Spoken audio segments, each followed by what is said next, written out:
si looga jawaabo cabashada ay qabaan dadka u soo dalxiis tagay xeebta Jazeera ayuu gudoomiyaha deegaankaasi Cusmaan Maxamed Nuur ku tagay xeebta dalxiiskii damaashaadka Jazeera waxaana uu midmadu u wareystay dhalinyarada kala duwan ee ka kala timid gobolka Shabeellada Hoose iyo gobolka Banaadir si uu wax uga qabto cabashadooda.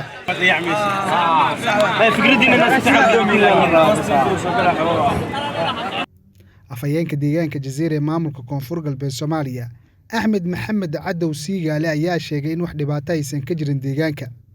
uu sheegayaa dawladda sharafta leh iyo maneel xildhibaanyada iyo maneel oqaasha iyo culimo udiinka inaan ka baxnay beentina lan ku abuurayay oo dadka maneel ilaahay raaho oo danaha qaasa kale deegaankan oo beledka geliyay inay nabadgelyo tahay awalna maneel ilaahay raaho nabadgelyada deegaanka asugu waa nabadgelyo waa ahay laakiin dadan deegaanka aan deganayna nabadgelyo darrada u keeni jiray haddase dawlow baxshay waxaan ugu mahad celihaynaa gudoomiyaha degmada iyo maneel ilaahay raaho taliyaha ciidamada qalabka sida iyo maneel ilaahay raaho intii waxaa soo dhanba soo agaasintay.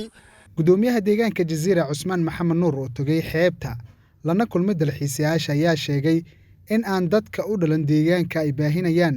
dhibaatooyin ay ka sheegayaan xeebtii waliba deegaanka. ulajeedkaygan wuxuu ahaa maanta oo aan maaragtay xeebta u imid maalin walba habeen walba waa taagannahay laakiin hadda maanta waxaan si gaar ah aan ugu imid waxay tahay inaan ka hadlo waxyaabo yar yar oo maaragtay soo yeeray oo aan dad dana gaar ah leh. waa meel hadda waddanka oo dhanba la dhihi kara boqolkiiba boqol amnigiisu waa sugan yahay ma jirto laakiin boqolkiiba 80 aan leeyahay amniga waa uu sugan yahay. hadda maantadan waxaa inoo yimid xildhibaano oo maaragtay ka tirsan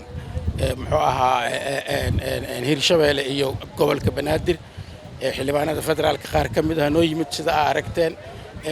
wayna joogaan amnigoodan waa sugan yahay wax mushkiladii wax dhibaato oo ka jira ma jiraan halkan. marka waxaan ku casuumaynaa dhammaan madaxda Soomaaliya in ay noo yimaadaan si ay u ogaadaan waxa dhabta ah ee jira ay nooga ogaadaan annaga ee ay u arkaan.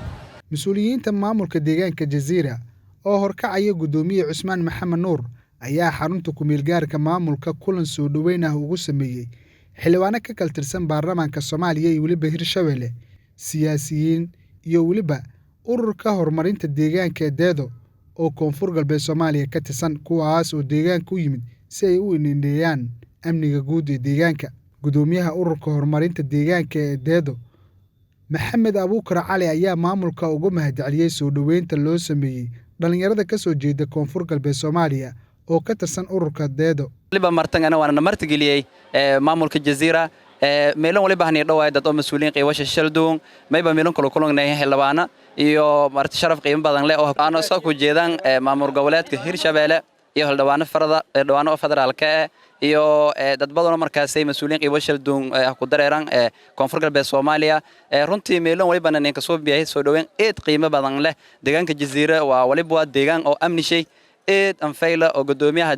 degmada oo ciidanku koorgaliso iyo ciidamadiis aan ku mahadnaqo runtii deegaanka Jazeera waliba ay korne inkastoo ay tamadaniin ku horeeytay oo deegaankan aan shakhsiyan aan kooyo waliba oo hay tamay mar hor aan kooyo lahayd man kooyo waaytay oo aan ka dalxiis waaytan runtii waa dalxiiskii afraad ee kormis qeybtii afraad oo inta ka kooyana gudoomiyaha runtii ciidan ku mahadnaqana soo suurada lahayn dhawaan iyo laamaha amniga. gabagabadii gudoomiye Cusmaan Maxamed Nuur oo xeebta kula kulmay dhalinyaradaas soo dhaweyn diirana loogu sameeyay halkaas ayaa ka hadlay asagoona dhalinyarada ka socotay dawlad goboleedka Koonfur Galbeed Soomaaliya ugu mahadceliyay sida wanaagsan ay u yimaadeen xeebta Jazeera. waxaa farxad weyn inoo ah maanta oo aad u qiimo badan in dhalinyarada Koonfur Galbeed ururka dhalinyarada Koonfur Galbeed ee Deedo ay noogu yimaadaan dalxiis ayna arkaan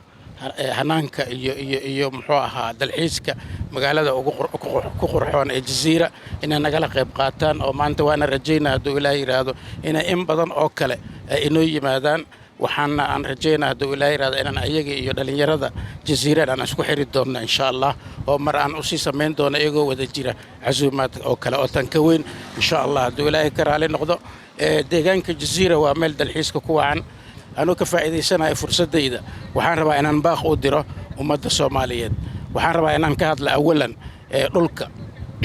jasiira dhibabka ugu badan ee taagan waa xagga dhulka waxaan sheegaa dhul waxa sideedaba iskala dawlad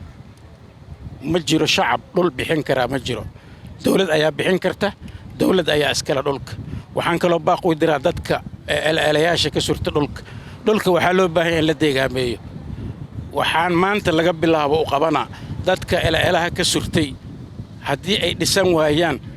6 bilood gudahooda in dawladda la wareegi doonto idin ma raacdaynayna idinkaas raacdaynina Cabdi Fataax Muumin 5 TV deegaanka Jasiira gobolka Shabeellada Hoose